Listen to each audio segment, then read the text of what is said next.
Former UFC middleweight champion Sean Strickland did an interview where he made himself look like more and more of a hypocrite. He completely humiliated himself, admitted that he was ducking Robert Whittaker for a #1 contenders fight in the middleweight division. We're going to take a look at that interview in this video. But Sean Strickland is the ultimate hypocrite. We've already covered in the past how, he attacks people for, having mental health issues. He attacks people's families. And then when Dricus Du Plessis gives him a taste of his own medicine, he goes crying on Theo Von's podcast. But now we're going to expose him for acting like a badass, acting like this macho man who doesn't care about the belt. I don't care about the belt. This belt means nothing to me. I'm not going to pick and choose fights. Line them up and I'll knock them down. And now all of a sudden, his entire tune has changed. I'm not fighting anyone unless it's for gold. Well, I guess maybe there's 1 or 2 exceptions to that rule. Maybe if they're minimum wage workers at an indoor rock climbing facility. Maybe if it's a influencer who's about 60 pounds lighter than you with no training. Maybe if it's a kickboxer who's 50 pounds lighter than you. So I guess there is some exemptions or exceptions. Maybe if it's, some untrained person in a car that you have road rage for. But as far as UFC ranked middleweights, Sean Strickland is sticking to the narrative.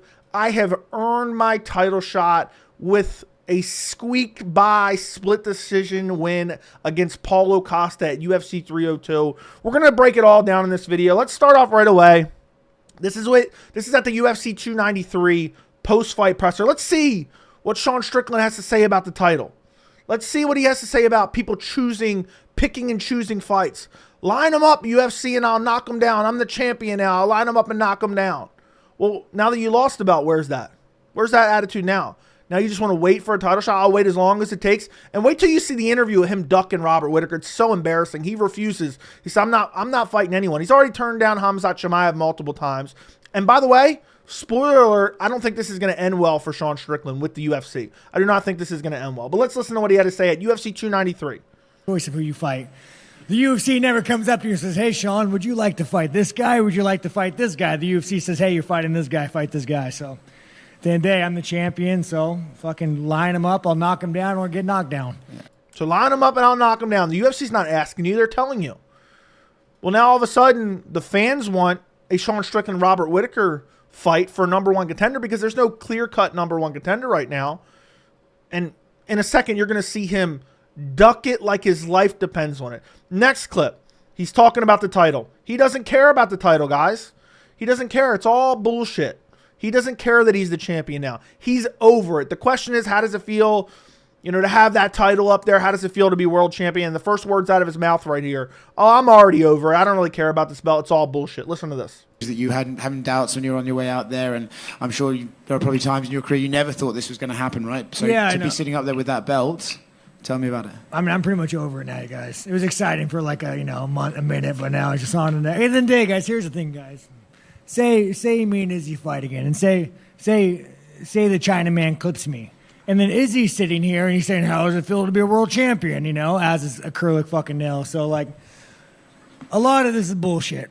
I like to fucking fight. I like the fans. I love my job, but a lot of this is fucking bullshit. Basically, the title doesn't matter. I just like to fight. I'm just here to earn a living. Now, all of a sudden, it's only about the belt. And also, Dricus fans are going to be really pissed because he makes more excuses, basically says that he got robbed by the Canadian judges, which doesn't even make sense. I've already broken that down in another video. I'll try to link that down in the description. But the guy's a complete clown. Doesn't care about the belt. I want you to remember that. He doesn't care about the belt. All right, so this is UFC 297 pre-fight media day. Listen to what he has to say about the UFC middleweight title. The ultimate hypocrite, Sean Strickland, already has been exposed for talking trash and not being able to handle it when people come back at him. Now let's listen to what he has to say about the belt. And he fought everyone. Dude, I don't give a fuck about this belt. Like, this is... You guys hear that? Did you guys hear what he said right there? Let's rewind it. Let's rewind it back. Make yourself known as the champion who fought everyone. Dude, I don't give a fuck about this belt. Like, this is the fucking Matrix, man. You guys understand? I don't give a fuck about this belt. understand, like, I like you guys. You guys are all good fucking people, but, you know, like, what? I lose this fight, I go back to the fucking Apex, and we do our little song and dance for a couple more years, and I vanish. Like, this is all fucking bullshit. I love you. So basically, he doesn't care about the belt. I mean, he said it in plain words. Now, the most recent interview, and I mean, this guy, I honestly believe Dricus broke him. Dricus broke him, made him cry, you know, disrespected him, and gave him a taste of his own medicine. And now this is a mentally broken man here. He's making excuses. He's saying Dricus got lucky. He's saying, you know, he's complaining about the cut again. I did a video about the, you know, the claims of a headbutt causing the cut on Strickland, which was not true, by the way. And I mean, we're going to go through a litany of things here. I will link this new interview down in the description. This is from MMA Crazy. And great questions. I don't know who this lady is. Great questions. Constantly kind of pressing Strickland about the Whittaker fight and whatnot. Listen to this. Now, of course, you're coming off that win over Costa, and a lot of fans want to see you face Robert Whittaker next. What's your thoughts on that? Ain't happening. Ain't happening. I'll say no. Whittaker, he don't deserve it. I'm next in line. I defended my title shot. I'm the number one contender. It ain't happening. I've defended my number one contender status. Ain't happening. I'll say no. I'm not fighting him. We know he has a history of turning down Khamzat Chimaev, but now he's turning down the Robert Whittaker fight. There is no clear-cut number one contender in the middleweight division right now. We'll talk about that more in a second. He's saying, no, there's no way, shape, or form that I'm fighting Robert Whittaker. And I don't care if you're a Sean Strickland diehard fan. How could you not want to see Sean Strickland versus Robert Whittaker? Yeah, nah, I'm not fighting him. Ain't happening. Nope, ain't happening. He goes into it more. I mean, he ducks him like his life depends on it here. It's like, no way I'm fighting him. And I do not think this is going to end well in terms of the UFC and Dana White taking kindly to Sean Strickland making demands. I'm not fighting anyone. I won't fight anyone. I'm not doing it. Only gold. I'm only fighting for gold. Why do you think he doesn't deserve it? He lost the bull pretty unanimously. I beat Izzy. I beat Dricus. I beat Izzy and I beat Dricus. First off, he never even deserved the title shot against Israel Adesanya. That was a gift to him. He did not beat Dricus. He quite literally lost to Dricus. It was a close fight, but since when are we justifying people getting title shots because they lost but they had a close fight, especially when they never even defended their belt? And he's saying Robert Whittaker doesn't deserve it because he's lost to them in the past. He lost to Izzy years ago. He lost to Dricus last year.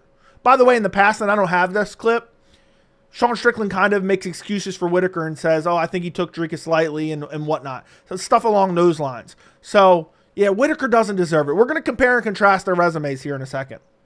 In Canada, it ain't happening. Ain't happening. So you'd rather wait and sit out for the winner of Dricus and Israel? Yeah, I'm waiting. And will you- He's waiting. Yeah, I'm waiting. He doesn't want the fight. So, in my opinion, Whittaker's already jumped over him. If he wasn't already over top of him, in my opinion, he was. He's jumped over him now. Yeah, I'm just waiting. I'm not fighting him. I don't want nothing to do with him. And he doubles down more and more and more. If it ain't for gold, I don't want it. Would you fly to Perth to perhaps be a backup? Think about being a backup, dude. A backup's kind of a bullshit position. They could have anybody as a backup, and it don't matter. I mean, backup's just a bullshit position. It don't matter. I'll wait. And Again, I'll wait. I'm not going to be a backup. Me be a backup? No, I'm not going to be a backup. Again, we've seen in the past that UFC and Dana White gives people a title shot for being backups. Now, Robert Whittaker said he would be a backup and then said he doesn't want to be a backup. It only makes sense. The fight that makes sense right now, Dricus versus Adesanya is already booked. Adesanya does not deserve that title shot. I know people are going to say down in the comments, Joey, how are you justifying Adesanya getting a title shot? That's already made. There's nothing we can do about that now. We can complain about it all we want. We have to look at the rest of the middleweight division. There's no clear-cut number one contender. Who are the kind of the 2 or 3, 4 guys at the top? 2 of them are Sean Strickland and Robert Whittaker. Oh, neither one deserves a title shot? Oh, the next title fight isn't happening for 2 months? Oh, let's match them up against each other. And then the winner is now next in line for a title shot. Makes perfect sense. But nope, he doesn't want that. He goes on to him more here, and he makes excuses about the Dricus fight, says Dricus got lucky. What a clown. And how do you see that fight going down? Obviously, you've been in there with both of them. So who do you see coming out the winner? By the way, I've been telling you guys there's more stuff about Izzy that you guys don't know about. People say, oh, you're coping like I get paid by Izzy, like I give a fuck about Izzy that much. Strickland knows. What I'm talking about, Strickland knows. So listen to him very carefully here, because Strickland knows what I know.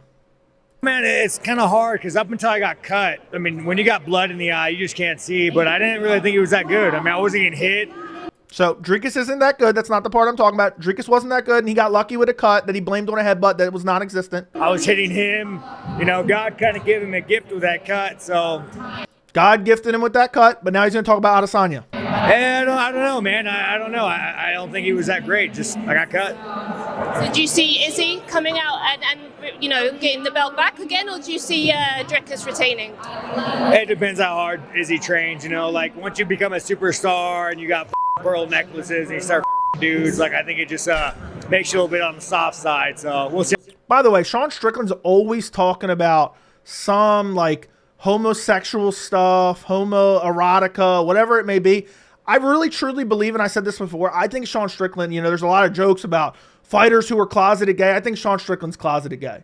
He's talking about fucking dudes 24/7. He's constantly throwing out homophobic slurs. It sounds to me like he's got some repressed homosexuality here. So he's talking about Adesanya, but did you hear? It depends on how much Adesanya trains. Depends on how much he trains for the fight, because he knows what I know. And he knows that Adesanya did not take him seriously. He knows that Adesanya was out partying in the entire training camp in the lead up to the fight. And there's more behind that, but we'll find that out eventually. Pearl necklaces and you start dudes, like I think it just makes you a little bit on the soft side. So we'll see how hard to train. And what is there a rematch that would perhaps mean more to you, solidifying that against? He's saying no. He doesn't even understand the question. He's like, no, I'm not fighting any of them. Is there a rematch? No, I'm only fighting for gold. That's what he says in a second. But she's asking, like, is there a fighter you would prefer to win to have the rematch with? Israel. Title, no. If it ain't for gold, I ain't doing it. So it doesn't matter who comes out successful, you're just... If it ain't for gold, I ain't doing it. I don't want a contender. If it ain't for the belt, I ain't doing it. What a whiny little bitch to go from, I don't care about this belt. This belt means nothing to me. He can't even make eye contact with this woman. I mean, that solidifies, everything that we know about Sean Strickland. He can barely look her in the eyes. He's like, yeah. It's ironic. I think he's looking her in the eyes right now. But he's like, if it ain't for gold, I ain't doing it. I ain't doing it. Look at this. Look at this. This is a broken man. This is a mentally broken man. But just let's listen to this one more time. Nope. If it ain't for gold, I ain't doing it. So it doesn't matter who comes out successful, you're just... If it ain't for gold, I ain't doing it. I don't want a contender. If it ain't for the belt, I ain't doing it. I ain't doing it. I ain't doing it. If it ain't for gold, I ain't doing it. I guess maybe the only way we can get Strickland to fight is maybe we have like a minimum wage teenager or minor who's running an indoor rock climbing facility. Maybe they tell Sean Strickland, no, you can't break the rules here. And I'm going to have to ask you to leave, sir. Maybe that's how we get Strickland to fight. Maybe someone has to cut him off in traffic. Maybe we have to get someone who's 60 pounds lighter than him and has no training. That's the way we get Strickland to fight. But Strickland's claim, like he shouldn't fight Robert Whittaker. Robert Whittaker's undeserving. Let's take a look at Sean Strickland.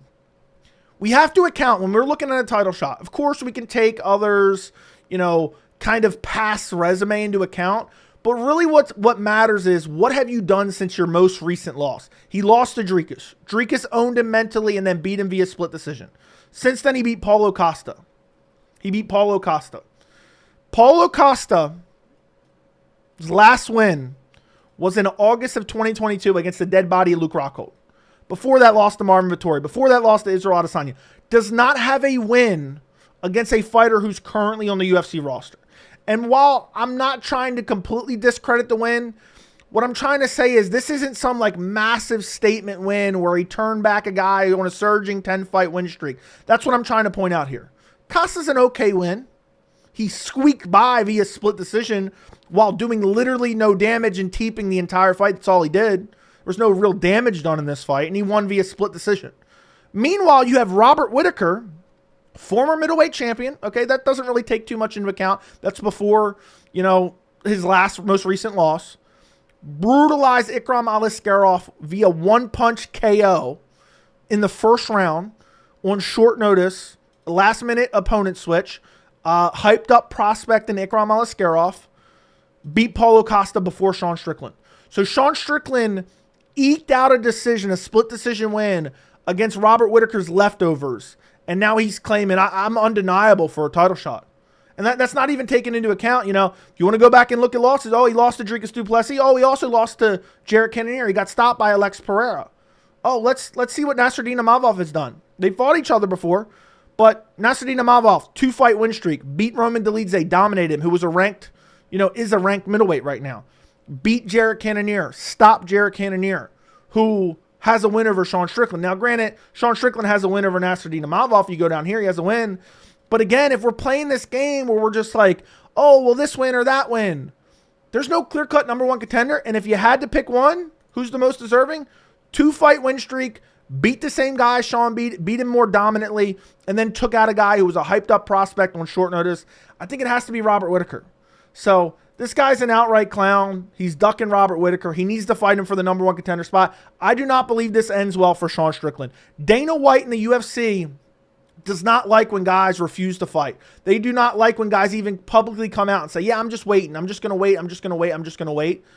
I think what may ultimately end up happening is the UFC is going to say, Sean, you got to fight Khamzat Chimaev. You've already turned him down 2-3 times now. You got to fight Khamzat Chimaev now. And Strickland's going to be like, no, I don't want to fight Khamzat. I don't want to fight Khamzat. I'm not going to Saudi Arabia. I'm not going to Abu Dhabi. And the UFC is going to be like, all right, sit out then. And then, I mean, there is a good path if Adesanya beats Dricus Du Plessis. Maybe Adesanya wants that rematch. But outside of that, the UFC, if Khamzat goes and fights someone else in the meantime, between now and the time Adesanya Du Plessis happens or right after that, Khamzat's going to be propelled to a title shot, regardless if people like that or not. So if Sean goes out there and beats Robert Whittaker, he is undeniable the next middleweight challenger. Undeniable. But sitting on the sidelines, riding the coattails of a split decision win against Paulo Costa, complete and utter embarrassment. Let me know what you guys think down in the comments. Like the video, subscribe to the channel, and thank you so much for watching.